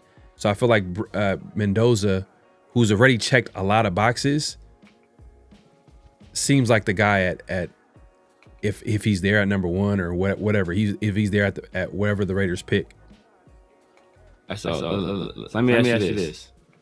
What is Mendoza's? So if we're saying Dante Moore is CJ Stroud, and it depends on what CJ Stroud. You get CJ Stroud as a rookie, but really CJ Stroud, he's won 10 games every year he's been in the league and won a division his first 2 years. So I mean, we sneezing at that like it's nothing, but let's say so. But what is Mendoza then? What is his? What would be his comp? I think the popular pick for Mendoza is like an athletic Jared Goff. Okay. And so and then you have to look at, okay, what Jared Goff are you getting? Are you getting pre-McVay Jared Goff? Or are you getting, post-McVay Jared Goff? Right. But also like, because they're both Cal guys too. Yeah. But also like if we had to really just realistically, even though I wasn't the biggest Jared Goff guy, I thought like, he was a product of like Sean McVay, but then he's proved me wrong. I'm not gonna lie. Like he's able to go to a different team, be successful, different. Look, I thought there would be a fall off with Ben Johnson gone. He's still playing well. So, and then you look at Jared Goff, like he went to the Super Bowl with McVay. He went with McVay, and obviously he's been successful with the Lions. They went to at least the NFC Championship game, I believe, right? Yeah. So it's not that bad, you know what I mean? Like I said, I'm not saying this is the greatest, draft class for quarterback. We're just right now we're kind of nitpicking who we should take at number 1, because hopefully the Raiders can pick a quarterback number 1 overall. They got to finish with the number 1 pick, and that starts with losing these next 2 games, which is going to be tough right now. So just to pivot real quick, man, it's a 4-team race right now. 4-team race. It's the Browns, the Giants, the Jets, and the Raiders. right now the Raiders have the highest chance to get the number 1 pick. So if they lose the next 2 games, they got the number 1 pick, guaranteed. Yeah. If they lose this week and win against the Chiefs last game of the season, it leaves it up in the air. Yeah. But if they lose this week, it's kind of, I think their chances drop extremely, because that Giants would literally be, they would have the number 1 pick at that point. Are you talking about if the Giants? Oh, if we beat the Giants. If the Raiders beat the Giants, if the Raiders were going to beat the Giants, then it's like, okay, it's official. Oh yeah, it's a wrap basically. It's a wrap for the number 1 overall pick. I'm just saying. I'm just trying to play out the scenarios of the last 2 games. Like if they win this week, obviously they're out of it for sure. You can just book it. But if they lose this week and somehow win against the Minshew-less Chiefs, I don't even know who's their starting quarterback. Oh, I don't even know, bro. To be honest with you, that game, that's the most worrisome game. To be honest with you, that's the most worrisome game. That's the most worrisome one. Like, cause they can realistically win that game, and that would be disgusting. But that could also be Travis Kelce's last game. So the Chiefs are going to want to go out with a bang. But yeah, who is it? Oh, Chris Aludicon? Oh man, he's from South Dakota State. Oh my God, we're in some trouble. South Dakota State? Yeah. Oh my God. And the Chiefs don't have a run game too. Yeah. Oh man. That's ugly. Oh my God. They about to call up Ryan Tannehill. Like we get the Raiders got to start Cam Miller. They have to. Donovan McNabb, what you doing? Oh my goodness. But yeah, man, that could be the one thing that messes up. Like I said, man, like Dante Moore is my number 1 guy. I wouldn't be mad at Mendoza because I think he'll be a good player. I think Dante Moore will be a good player too, but I just think the ceiling there is just crazy. But if we mess around and win, if we win the next 2 games, and depending on how everything else breaks, we can fall as low as 7. So, like, we'd be like that would be devastating. That will be devastating. Yeah, like I don't think there's any chance that the Raiders get out the top 10, but like, to get to that, I'm telling you that 6 to that 7, that number 7 pick is bad luck. I'm not gonna lie, it's bad luck. Oh yeah. If we get to the number 7 pick, which is worst case scenario, I think the Raiders will get no lower than the 7th pick. Yeah, we can't. Oh, come on, it's bad luck. Like, come on, man. Like, the reason why I say it's bad luck is because you're in an area where like the quarterbacks are gone. Yeah. A lot of the best players that you want are going to be gone. Now it's like you're going to be looking at players that are probably going to be really good players, great players even, but they're not going to be of value. Like the Ashton Genties, like, you know what I mean? Like, even though we like Ashton Genty, I think he's Caleb like Downs would be like Caleb Downs. It's just a value thing. This was a value. And I won't be mad at Caleb Downs, but damn, I want Caleb Downs on a trade down. I don't want Caleb Downs with no trade down. It's like, that hurts. Yeah, I thought this was the case. Yeah, number 7 overall for the Raiders has been Michael Huff and Tyree Wilson. Oh man, that's terrible. Oh yeah, so Sheesh. yeah. That's bad, man. Yeah. That is terrible. But yeah, do we have any more notable quotables? Nah, that was it. Oh yeah, now it's the what's real, what's not, man. Let us know what's real, what's not this week, man. Facts. So I think the results for the Pro Bowl voting came down today, and the Raiders had 2 representatives. It was Max and Brock Bowers. So usual suspects. Notable quotable for today is, let me get the exact one. Brock Bowers, based on what he did this year, deserves to be a Pro Bowler.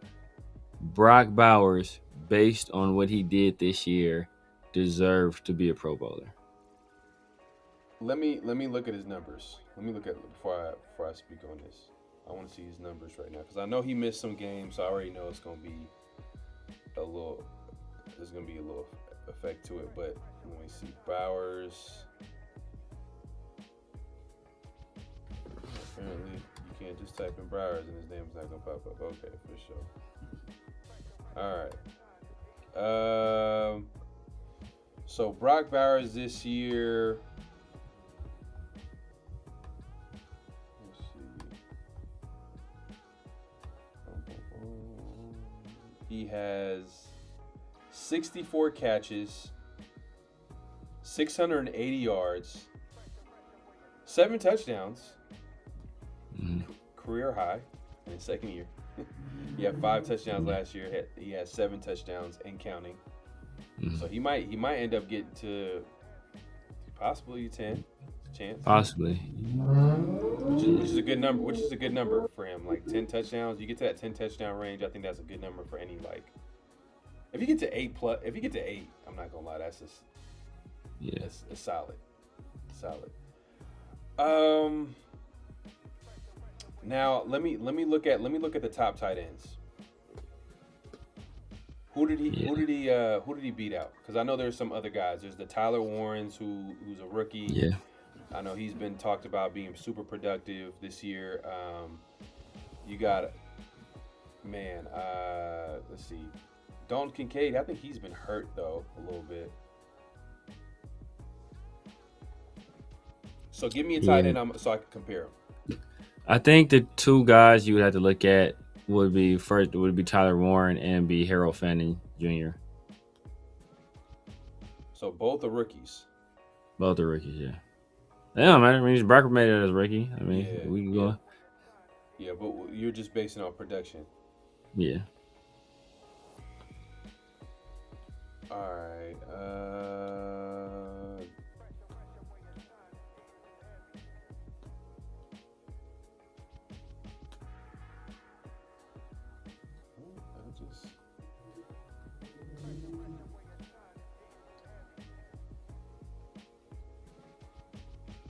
I'm looking at Harold Fanning Jr.'s stats here. For some reason it's not popping up here, but okay, I'll just do it. I'll just go into this page. Harold Fanning Jr., tight end. So he's tight end for the Browns, who I'm not gonna lie, he's every time I've seen him play. So he has 70 catches for 701 yards, 5 touchdowns. Interesting. All right. So who's the other guy? I think Tyler Warren might have better numbers. Tyler Warren. He probably has better numbers because it's better offense. Yeah. I'm sure he got better numbers. I don't think anybody else. Maybe Mark Andrews, has he had a big year? You know, I think he got a big contract, so I'm sure he. I think they've been struggling though. That's the only thing. I think the Ravens have been struggling this year. So Tyler Warren has 66 catches, 748 yards, and 4 touchdowns. Okay. So both more yardage, but neither one of them more touchdowns. Right, and definitely less games. Bowers got the numbers in less games. Yeah. So I'm not gonna lie, I'm going Brock Bowers. I'm gonna be biased here. I'm gonna be a little biased here, but I'm also. But we gotta look at. I don't think Harold Fanning's been a starter all year either, because it was David Njoku. Okay, but you brought up his name like he was like, you know. Yeah, but I'm saying. So we're talking about the amount of games played. I don't think Fanning wasn't the starter to begin the year. I think it was Njoku. Okay. But I still would probably lean towards Brock. Yeah. I could understand why Brock would have got it over them. So I mean, it's not like oh man, I can't believe that Brock went over. You know what I mean? Yeah, nah. You know, like the numbers weren't too crazy enough for me to be like, oh, okay. You know, they should go with a Tyler Warren that has like what more, like 100 yards more in total yards as far as receiving, but less touchdowns. And then with Harold Fannin, it was less touchdowns and I think less yards, but more catches. 680. So I think maybe like probably 30 or 40 more yards. Yeah, what's it called? Yeah, Fanning got him by. Yeah, I'll look. I'm gonna look Mark Andrews. Let me see what Mark Andrews did because I know he got a big contract this year. So I'm thinking like he must have been balling for them to give him an extension in the middle of the year. So let's see, this year, damn, he got 42 catches and 380 yards, and they gave him a contract. Yeah. He must be a good person in that building. He must be a humanitarian. Yeah. But yeah, man, I think Brock Bowers is gonna be a tight end. He's gonna be a Pro Bowler probably every year of his career. Probably. I mean, this year I wouldn't have gave it to him. I would probably gave it to Fannin or Warren. To be honest with you. But I don't think it's like a robbery or anything like that. I just think they were more deserving of it this year. That doesn't mean they're better players. They're going to be better players. They're not better players. Likely won't be better players than him. But I just think this year, I think they're more deserving of it. All right. Either one of them. It could be Hannah or Fannin. It could be Tyler Warren. It could be either one of them. I just think they were more deserving of it this year. And Pro Bowl is a year-by-year award. So. Yeah, my bad, y'all. I think you guys are saying the volume is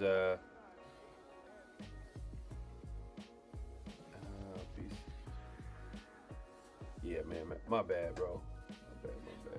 I know my volume is yours is mine. It's the audio issues. We gonna clean it up. Don't worry. We gonna clean it up. Salute to my guy Dub Raider in the house.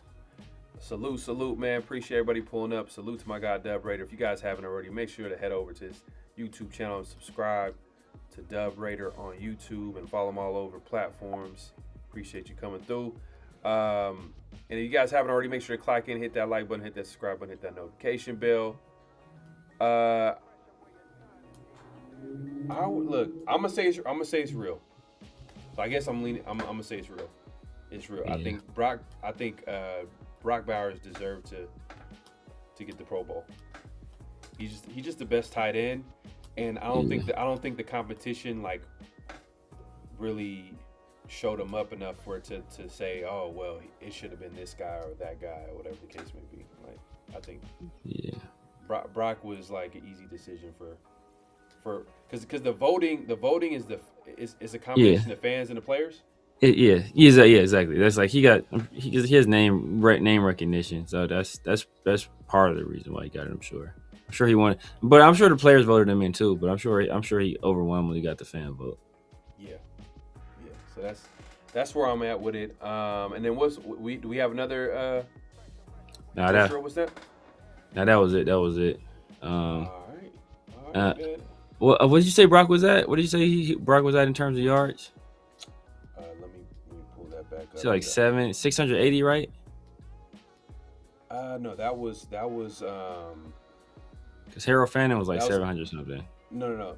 So Tyler Warren was 748, 4 touchdowns, and then Harold Fannin was 680. Oh, that's not updated because he's like 700 something. I want to say. I thought he's 700 something. On Pro Football.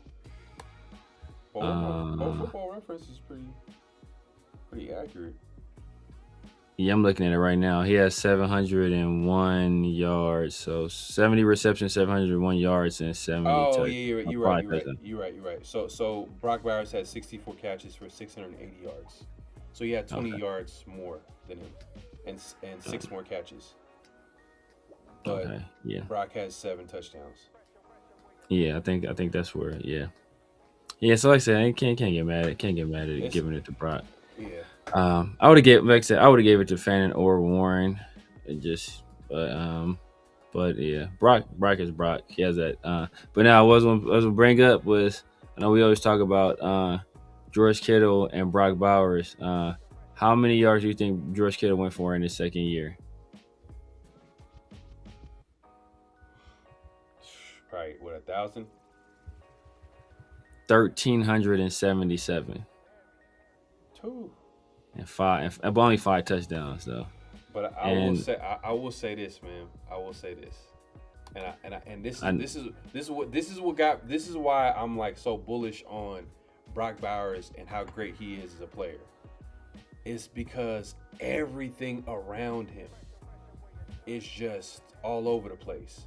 Quarterback, coaching staff, the players, the offensive system. It's just everything. But he's still Brock Bowers. He's still making plays where he'd be like, damn, like, where it makes you think.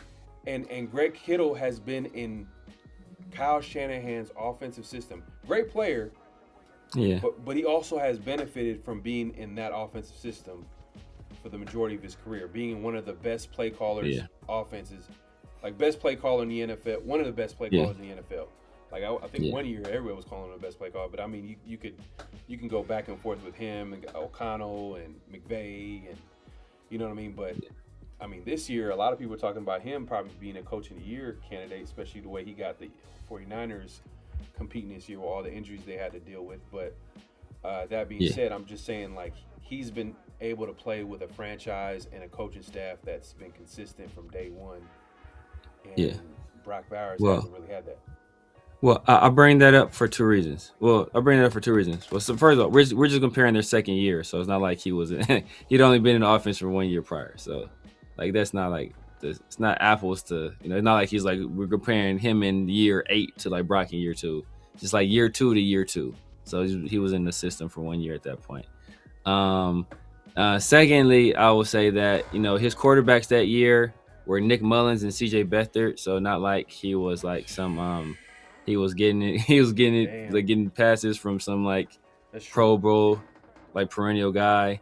But the more important point I wanted to make is that he was able to produce that kind of yardage. And you know who his passing game coordinator was that year? Mike LaFleur. So wouldn't it be nice to get that guy over here? If he can do that with CJ Beathard, Nick Mullins, and George Kittle, imagine what he could do with a young quarterback in Brock Bowers. Yeah. I wouldn't be mad at it, man. To be honest with you, I wouldn't be mad at an offensive head coach, no matter who it is. Mike LaFleur, I mean, McVay coaching tree. I mean, that's a good risk. Yeah, but he was working for Shanahan back then. That's my point. He was the passing game coordinator under Shanahan. Yeah.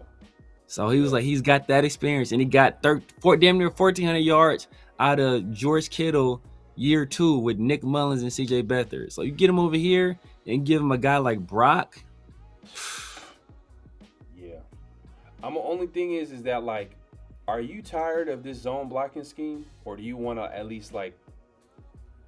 Do you want to pivot a little bit, or at least like kind of go into a place of like where it's a combination of the two? Because when you talk about the Sean McVays and the Kyle Shanahan coaching tree, they're gonna bring the zone blocking, and I'm not gonna lie, like I just want to get it back to, I want to have an off season where the coaching staff talks to the running back and be like, what plays you want to run? You know what I mean? Oh, you want power gap? Yeah. Because I feel like a guy like, we talked about this too. We're like, and we had Marcus on here from Tape Don't Lie, and he was just like, man, like a guy like Genty, he would be a better fit in a power blocking scheme. Yeah. I mean, one thing I saw from Genty this past game, from the plays I saw, was that he looked like he was being more decisive. And that's one thing about a running back is that, you can't be back there tiptoeing and pity-patting and, like you got to just be decisive. You got to make your decision and then, adapt to that decision once you make it. But you can't be back there, jumping around. And that's something, and he was effective this game, partly but just because he was decisive. So I think he can work in his own scheme. Because we see what the Rams are able to do with Kyron Williams and Blake Corum. Like neither one of those guys were, super high picks. So I think they and San Francisco, even when Christian McCaffrey was getting hurt. No matter what running back they were putting there. When they had Raheem Mostert, or when they had the Elliott kid, or where they had the other guy, I forget his name. Like, all those backs were being productive, even when Christian McCaffrey wasn't there. So like, they're able to get production out of lesser backs. Remember the Broncos, every year they were churning out 1,000-yard rushers, Olindis Gary and Mike Anderson, and like, all these guys were being productive in that system. Obviously the NFL is different now, but you can be productive in that system. You just have to find the right combination of guys up front. And, you know, everybody has to be on the same page, from your offensive lineman to your running back to your play caller. Like, all you guys got to be on the same page. So if we can get to that space, I think his zone blocking system can work for him.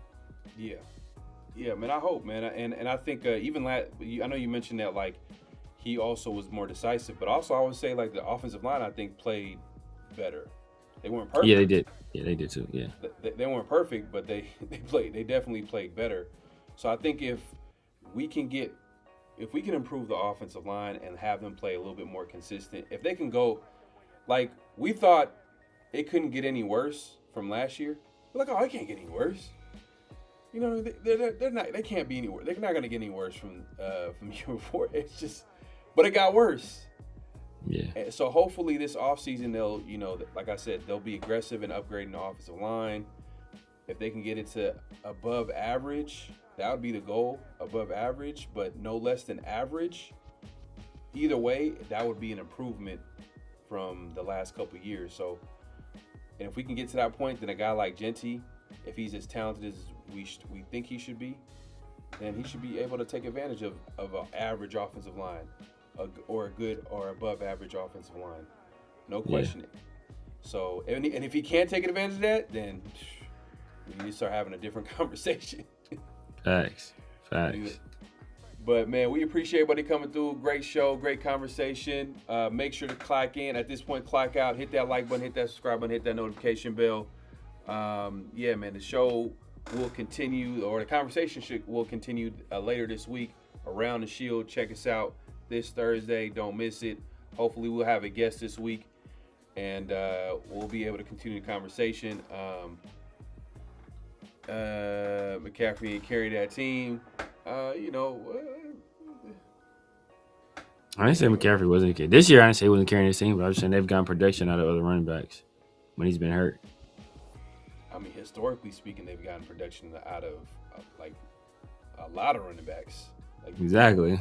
McCaffrey's a special talent, but they also don't get it twisted. Like, how many running backs have we seen gone through that were coached under Kyle Shanahan and were productive? Like, from the Mosterts, from the, you know what I mean, Jordan Masons, who, yeah, you know what I mean. What is he doing with the Vikings? I don't know if he's doing anything with the Vikings, to be honest. Sitting behind Dalvin Cook. Damn. All right, man. Hey, look, man. Severe, man, let the people know where they can find you, what to look forward to, all that good stuff. You guys know what it is. The Severe Raider here on YouTube, Snapchat, TikTok, X, IG, all social media. The Severe Raider. Sundays and Wednesdays, the Raider War Room. We did the Raider War Room earlier today. You know, dropped some film, so you guys go check that out. On Tuesdays and Thursdays, with my guy PharoahNFL, Around the Shield and the 50-50 show. We'll let you guys know, what's going to go on with the Around the Shield for this week. Make sure y'all tap in, hit the like button, make sure you hype the video, hit the notification bell so y'all get notified when we drop a video. Just don't rely on YouTube to let y'all know. Make sure you hit the notification bell so you actually know. And yeah, man, just stay tuned, man. And Merry Christmas to everybody that celebrates. Yes, sir. Happy holidays to everybody. Now, I want to say this one thing too, man. Hey, look, I'm letting y'all know, man, I'm looking at the draft heavy right now. I'm looking at any player that can help the Raiders. So this is going to be the conversation that's going to be ongoing. So just to y'all, hopefully y'all keep an open mind. Obviously, there's only 2 games left at this point, but hey, man, this is our Super Bowl. It's the Raiders offseason, man. This is the most exciting part. Like, we're going to look at all the possibilities of what could possibly happen with this team. So definitely tune in for the shows. It's only going to get better. And we're gonna be looking at free agency. We're gonna be looking at the draft. We're gonna look at coaches too. We haven't really had a conversation of, because it hasn't happened yet. We know it's coming. We feel like it's a good chance it's coming, but we know. But once we're there, I guess we'll probably know we'll have a better conversation about who the possibilities are. I know you mentioned like Mike LaFleur could possibly be an option. Wish. Clint Kubiak kind of scares me a little bit. Yeah. Because New Orleans. It's not even just that. I want a coach candidate that can develop a good running game, but also can develop the quarterback position. So I'm looking like Joe Brady. I like that he's developed a good run game with the Buffalo Bills. But then there's a question with him, like, he has Josh Allen. I mean, yeah. And then before that, you know, he was with the Carolina Panthers. Like, you know, it's just you don't really know. But the weapons they have in Buffalo are kind of similar to the Raiders. You know, they got a tight end, they got a running back, slot receiver. You know what I mean? Like the receivers ain't really that good. That's actually been a problem for them. So there's that. Clint Kubiak, his pass game is good, but I don't know if his run game. I don't know if I don't know if it's personnel, it's a talent issue, whatever. But I think it's a little bit of both. Yeah. They like the Raiders need to make sure like whoever they get can develop the quarterback position, because if they're going to draft a quarterback early or in this draft, and then obviously you drafted a running back at number 6 overall. Come on, you know, do I have to say any more? Like you got to make sure like that's incorporated. Exactly. Plans, including Brock Bowers, but Brock Bowers is like, yeah, I'm not even. He's so great that I don't even like. How can you? You don't worry about him. You don't worry about him. He's going to be productive regardless. Exactly. So yeah, hey, definitely tune in for Around the Shield later this week. Make sure to subscribe if you haven't subscribed to the channel. It's your first time joining us. Subscribe. We're going live on both our channels. We do that often every week, so definitely subscribe to both channels. If you haven't already, on the way out, clock in, or at this point, clock out. Hit that like button, hit that subscribe button, hit that notification bell, and then also. Follow us all over social media on Around the Shield, both at X and IG, and then we have our personal pages too. If you want to give us a follow there, and then you know if you guys want to give us any type of give us input on like you know we said earlier in the show, like if flags on a play, any things that you want to have quotables, what's real, what's not. Send us our way, man. It's gonna be helpful, and we're gonna shout you out too. By the way, so anything will help, and I think any last things before we head out. I think I was gonna say something about I think that's pretty much it. I mean, do you have any last thoughts before we head out? No, sir, man. Like let's see. And I know everybody's kind of worried about what we did against Houston, thinking we might win these last few games. I actually think this was a trap game for Houston. I think they kind of overlooked us, and I think we will regress as a team. Hopefully Genty doesn't regress. Hopefully he puts in or not. Hopefully none of the young guys regress. But I think we will regress performance wise, and I think we will. I think we'll lose for sure this Giants game. The Chiefs game, that's another story. Man, I hope they. I'm just at this point, like I've seen enough. I just don't do anything to scare me that y'all gonna win a meaningless game. Like I don't want to see none of that. Like, I like in a perfect world, I want to see the young players flash, but then they'll lose the game. But if I had to choose which one I want to see, to be honest with you, I want to see them lose so they can get that number 1 pick. Exactly. I'm keep it real. Like I'm done with this coaching staff. I'm done with everything. So you're like F y'all flashing. I'm trying to get this pick. I'm cool.